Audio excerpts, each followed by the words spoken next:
أعوذ بالله من الشيطان الرجيم بسم الله الرحمن الرحيم الحمد لله الصلاة والسلام على رسول الله وعلى آله وصحبه وسلم ثم أما بعد السلام عليكم ورحمة الله وبركاته. برادران عزیز و مهربان و شنوندگان محترم و طلبگاران زبان عربی، الحمدلله با فضل و کرم الله تبارک و تعالی ما و شما 14 درس از درس‌های آموزش زبان عربی گرفتیم و امروز با فضل و کرم الله تبارک و تعالی درس 14 از درس‌های آموزش زبان عربی را برای شما برادران و دوستان پیشنهاد خواهیم گردانید.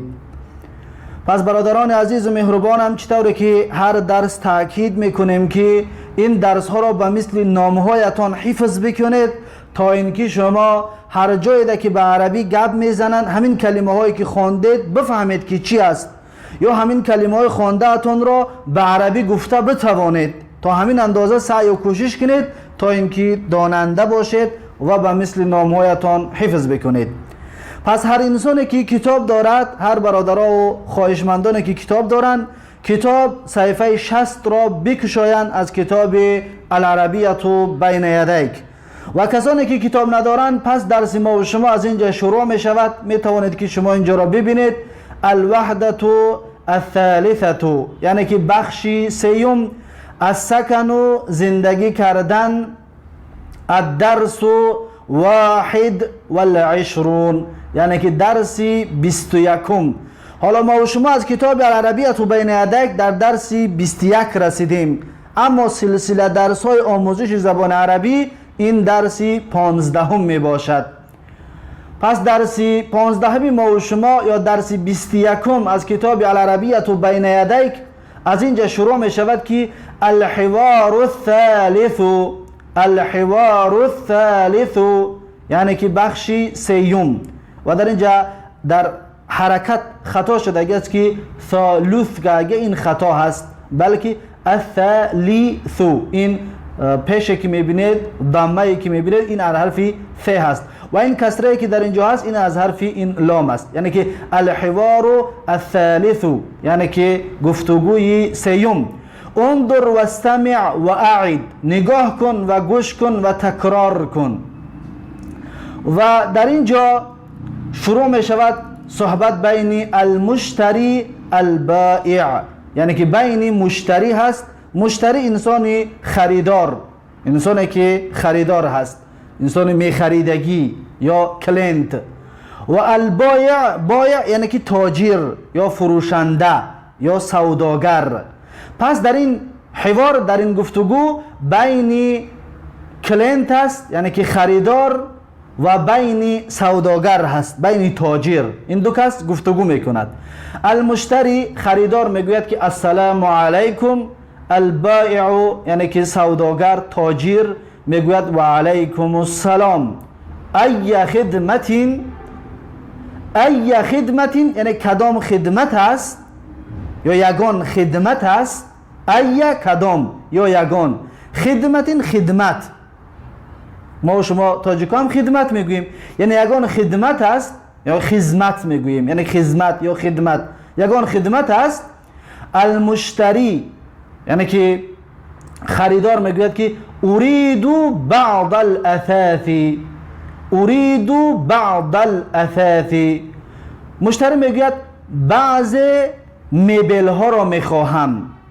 اريد میخواهم من، تريد میخواهی تو، یرید میخواهد وی. بعض یعنی بعض اشرا، یعنی همه اشرا نه و بعض اشرا. الاثاث، اثاث مبل یا لوازمات خانه. مبل چی ما و شما تاجیکا کلمه مبل را استفاده میبریم، یا لوازمات خانه، چیزی که در خانه لازم هست. میگه چیزهای لوازمات خانه را میخواهم یا مبل میخواهم. مشتری میگوید. پس بایع میگوید ماذا تريد لغرفة النوم، ماذا تريد لغرفة النوم، یعنی تاجر، سوداگر میگوید که چی میخواهی برای ماذا تريد یعنی چی میخواهی تو، تريدو میخواهی تو مرد، اگر زن باشه تريدی، ماذا تريدی یعنی تو چی میخواهی زن. لغرفة النوم برای اتاق خواب، یعنی که برای خانه خواب چی میخواهی. المشتری یعنی که خریدار میگوید که اريد سريرا و ستارة، اريد سريرا و ستارة، اريد میخواهم من، سريرا سریر یعنی که تخت خواب یا دیوان، اريد سريرا سریر میخواهم یا تخت خواب میخواهم، و ستارة و ستاره میخواهم، ستاره یعنی که پرده و پرده میخواهم، یعنی که برای خانه خواب دیوان و پرده میخواسته است. البایع سوداگر میگوید و ماذا تريد لغرفة الجلوس، و چی میخواهی برای خانه یا برای اتاق نشستن یا اتاق غرفة الجلوس یعنی که اتاق پذیرایی یا اتاق نشستن، یعنی که خانه با یک اتاق خاص دارد برای نشستن و برای مهمان قبول کردن، و برای اونجا میگوید چی میخواهی. پس مشتری میگوید که المشتری یعنی که خریدار میگوید اريد اریکة و سجادة، اريد مشتری میگوید برای خانه پذیرایی یا که برای اتاق نشستن میخواهم، اريد میخواهم اریکة، اریکه به زبان یعنی ما و شما تاجیکا کرسلو میگوییم، یا به زبان اصلی تاجیکی یا به فرهنگی کرسی پهلودار میشود، کرسی پهلودار، یا همچنین راحت کرسیش هم میگویند، اریکه راحت کرسی یا کرسی نرم، همه این معنای اریکه هست. و ما و شما تاجیکا بسیارتر کرسلا را استفاده میبریم، کرسلا، اریکه کرسلا. و سجادتن و همچنین میگوید قالین میخواهم، سجاده قالین رو میگویند و میگوید قالین میخواهم. پس مشتری میگوید که اريد اریکة و سجادة، یعنی که کرسلا و قالین میخواهم. البایع سوداگر تاجر میگوید که و ماذا تريد للمطبخ، و ماذا تريد للمطبخ یعنی چی میخواهی برای آشپزخانه، مطبخ آشپزخانه. و ماذا تريد للمطبخ و چی میخواهی برای آشپزخانه. المشتری یعنی که خریدار یا کلینت میگوید که اريد فرنا و ثلاجة، اريد فرنا و ثلاجة میگوید میخواهم فرن، میخواهم فرن یعنی که دخافکه، ما و شما کلمه دخافکه را استفاده میبریم، دخافکه میخواهم میگوید یعنی که هرچی که در داخل نان پخته میشود، فرن یعنی که دخافکه که در داخلش نان پخته میشود. میگوید که فرن میخواهم یعنی که دخافکه میخواهم، و ثلاجه میخواهم، ثلاجه معنیش یخچال یا ثلاجه به زبان روسی ما و شما استفادهش میبریم که خلدلنیک، و ثلاجه معنیش خلدلنیک یا به فارسی یخچال می شود.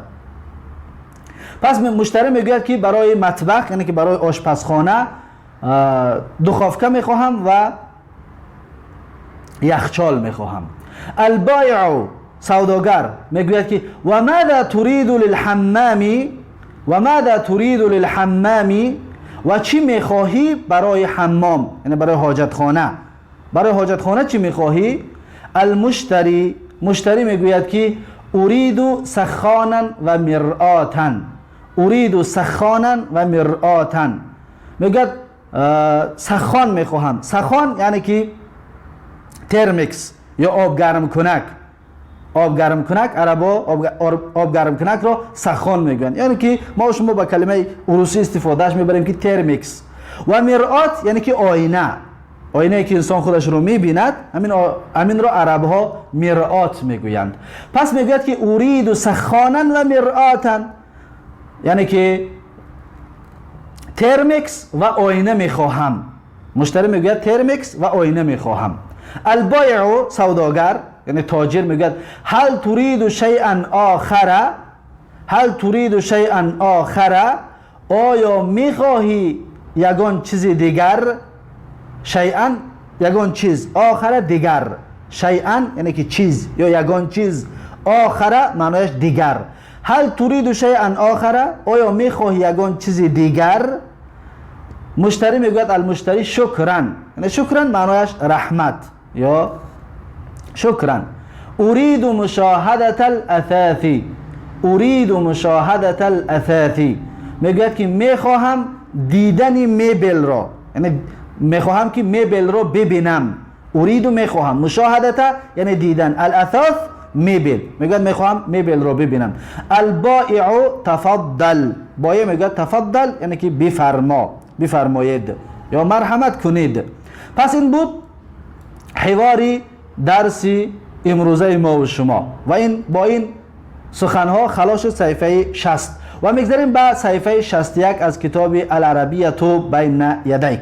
در اول صفحه 61 میگوید که الوحدة الثالثه یعنی که بخش سیوم، السکن یعنی زندگی کردن، الدرس واحد والعشرون، درس واحد یا که درس حادی والعشرون، درس 21. پس در درس 21 میگوید که المفردات، مفردات یعنی که کلمه ها یا واژه ها. العرض، عرض یعنی که پیشکش کردن، تقدیم کردن.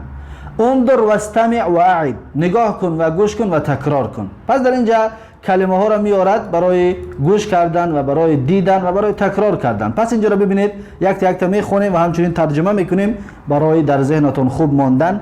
میگه مطبخ، مطبخ، مطبخ یعنی که آشخانه. غالبا وقتی که شما در کلمه های عربی در اولش حرف میم دیدید و اگر که فتحه داشته باشد، یعنی که ما شما تاجیکا زبر میگوییم، این زبر یعنی که در بالاش از فتحه که داشته باشد، غالبا این اسمی مکان می باشد.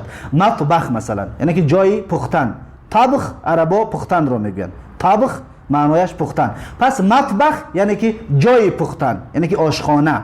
یا مثلا مسجد، سجده، سجده کردن می شود، لیکن مسجد معنایش جای سجده، یعنی که مسجد می شود، یعنی که جایی ده که سجده میکنی. و مثل همین در کلمه عربی در اسم غالبا در اولش حرف میم را فتحه قط دیدید، پس اسمی مکان هست، یعنی اسمی جای هست. غرفة النوم یعنی که اتاق خواب، غرفة النوم اتاق خواب. غرفة الجلوس یعنی که اتاق نشستن یا اتاق پذیرایی، مهمان قبول کردن، یا ما شما مهمان خانه میگوییم. غرفة الجلوس، غرفة الجلوسی یعنی که اتاق پذیرایی، مهمان قبول کردن. اثاث، اثاث یعنی که میبل، اثاث یا لوازمات خانه یا میبل. ستارتون پرده، ستارتون پرده. اریکتون کرسلا یا می شود بگیم که کرسی پهلودار، اریکتون کرسی پهلودار یا اریکتون کرسلا، یا می شود اریکتون به زبان فارسی همچنین راحت کرسی، راحت کرسی. و همچنین به زبان فارسی، به زبان فرهنگی تاجیکی ما و شما می شود بگیم اریکتون کرسی نرم، کرسی ملایم. به زبان روسی استفادهش میبریم که کرسلا. سجادتون، سجادتون یعنی که قالین، سجادتون معنایش قالین. سریرون، سریرون یعنی که تخت خواب یا دیوان، سریرون دیوان یا تخت خواب به زبان فارسی. ثلاجه معنایش یخچال یا خلدلنیک، ثلاجه معنایش یخچال یا می شود که خلدلنیک استفاده میبریم ما و شما تاجیک ها. سخانون، سخانون چطوری گفتیم کلمه روسی را استفاده میبریم، یعنی ترمیکس. به زبان تاجیکی آب گرم کنک می شود، آب گرم کنک یعنی که سخانه، ترمیکس یا آب گرم کنک. فرنون یعنی که دخافکه، ما شما کلمه روسی را استفاده میبریم دخافکه یا نان پزک، چیزی که در داخلش نان پخته می شود. مرآتون، مرآتون یعنی که آینه، مرآتون آینه. البائع، بائع یعنی که تاجر، سوداگر، تاجر یا سوداگر. المشتری، مشتری کلینت یا خریدار، کلینت یا خریدار، کسی که می رود خریداری می کند. پس این بود کلمه هایی که در این جواب میگذاریم. به زیر این کلمه ها که در اینجا میگوید التدریب یعنی که مشق یا تمرین. صل بین الکلمه و الصورة المناسبه، میگوید بچسبان بین کلمه و صورت المناسبتی و صورتی که موافق و مناسب هست، بین اینها بچسبان میگوید. پس در اینجا ببینید این صورت ها را آوردگی هست و در اینجا کلمه ها را آوردگی است. مثلا ستارتون یعنی که پرده، سخانون ترمکس یا آب گرم کنک، ثلاجتون یخچال یا خلدلنیک. پس در اینجا صورت ها را میبینید و بین اینها میچسبانید، بین کلمه ها و بین صورت ها شما خودتان میچسبانید. و در خانه دوم یا قسم دوم در میگوید که این صورت ها را آوردگی هست و کلمه هاش فرنون، مرآتون، اریکتون. فرنون یعنی که دخافکه و یا نانپزک، و مرآتون این آینه، و اریکتون یعنی که کرسلا. پس اینها را بین این صورت و بین این کلمه ها شما خودتان بچسبانید. یعنی چسباندن این وظیفه شما می باشد برای یاد گرفتن و دانستن و در ذهنتان خوب ماندن. پس این بود درس امروزه ما و شما از کتاب العربیت بین یدیک و درس امروزه را در اینجا به پایان می رسانیم و از یکایک شما طلبگاران و خواهشمندان زبان عربی درخواست و خواهش این را داریم که این کلمه ها را یک تا به یک تا به مثل نام هایتان حفظ بکنید و هر وقتی که از شما پرسیده شود این کلمه ها را از ذهنتان جواب گفته بتوانید با زبان تاجیکی ترجمه اش را یا با زبان عربی خودی همین کلمه ها را گفته بتوانید. پس وقتی که اینها را حفظ کردید پس شما می توانید که با زبان عربی گپ بزنید. اما اگر که فهمیدید و حفظ نکردید در این صورت شما با زبان عربی گپ زده نمی توانید، لیکن یک عرب که گپ زد یا با زبان عربی گپ زدن شما می فهمید و اما جواب داده نمی توانید یا گپ زده همراهش نمی توانید. پس این بود درس امروزه ما و شما و در اینجا درس را به پایان می رسانیم و یکی شما را به الله تبارک و تعالی می سپاریم. هر کجایی که هستید سربلند باشید و هر کجایی که هستید با قرآن و سنت و با عقیده اهل سنت و الجماعت باشید و بارک الله فیکم و جزاکم الله خیرا و السلام علیکم و رحمت الله و برکاته.